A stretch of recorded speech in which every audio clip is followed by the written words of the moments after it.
I've spent a fair bit of time in Africa over the last 25 years. I've worked in Botswana, Malawi, Zambia, Nigeria and Morocco. And to be fair, I feel perfectly safe virtually everywhere I go in any part of Africa, the countries I've worked in and the countries I've travelled in, which also includes South Africa, Zimbabwe and a few other countries. And I never feel any fear wandering around on the streets, in the bars, just basically wherever I go, I feel safe. I have no real fear of disease or illness. There's good medical facilities, good doctors, not as good as Europe or North America, admittedly, but if you've got a basic ailment, you can be well treated and you'll be all right. In fact, in the case of something like malaria, I'd be far happier to have malaria in Africa, where it's something that doctors are very familiar with recognising and treating, than in Europe, where you may be misdiagnosed. In terms of personal safety, I don't think that it's much different to walking around the streets of Lusaka, Lilongwe or Gaborone than it would be walking around Manchester, Liverpool or London. There'll be some risks, but no more so. I was perhaps a little bit more cautious when I lived in Port Harcourt in Nigeria, but even there I drove around, I wandered through the markets and I never found any problems. I was just a little bit more cautious because of some of the stories you hear, but they were second-hand. My first-hand experience was good. There is one thing though that I am more fearful of when I'm in Africa than when I'm in other parts of the world. And that is road traffic accidents. I remember just before I went to Botswana, just after the turn of the millennium, and before I went for some training with some of the other people I was going out to work with and the teacher for Botswana recruitment scheme. We had a residential weekend, and on that weekend, we had a few lectures about what to expect in terms of life in Botswana.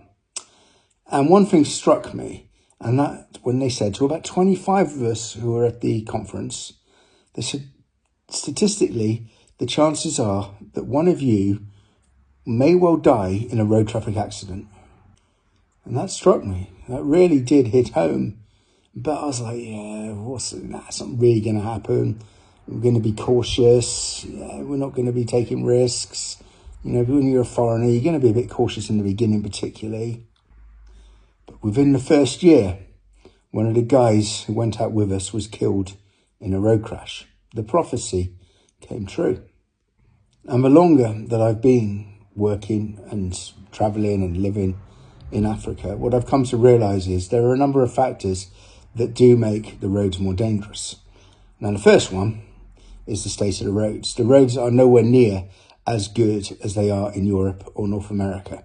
There are far more potholes and the roads are just not looked after as well as they are. The infrastructure could do with considerable improvement. And that includes when you're taking long distance journeys between major cities. Some of the roads are really in a dire state. Secondly, is the state of the cars. Inevitably, there are fewer new cars and a lot more second-hand cars and quite old cars which have been imported, many from the Far East, and aren't always in the best state of repair. So the cars themselves can be more hazardous than cars which you frequently find in other parts of the world. And thirdly is the drivers. Now, African drivers are no better or no worse than drivers in other parts of the world. However, laws are not as well enforced, perhaps one might say, in certain parts of Africa than they are in other parts of the world. And particularly when one thinks about drink driving or driving under the influence, as they'd say in the United States. It is common for people to drive from bar to bar while consuming essentially vast quantities of alcohol. And I found that to be the case in Zambia and Malawi particularly. And whereas driving under the influence or drink driving is a cultural taboo these days in many countries in the Northern Hemisphere, it's not really considered that way across much of Africa. And it is a societal norm to drive after taking a few beers or even spirits. And there's a common joke in Zambia along the lines of, you can tell if someone is a drunk driver by the fact that they will drive in a straight line. Because when someone is sober, they will be moving from side to side, driving in a zigzag fashion to avoid the potholes. So when you take into account the fact that many of the roads are in disrepair, many of the cars have seen better days, and quite often people are driving under the influence, you've got three factors which mean that driving or being a passenger in a car can be a very hazardous occupation in Africa. And particularly, for obvious reasons, when driving at night.